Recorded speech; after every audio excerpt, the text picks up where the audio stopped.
Hey YouTube, I got Donna the ik-seez starter deck. Use all the stuff that came with it.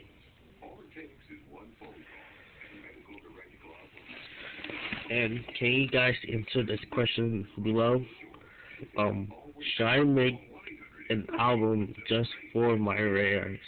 Because I made a binder just for my rares, and I'm not sure if I should keep it or not.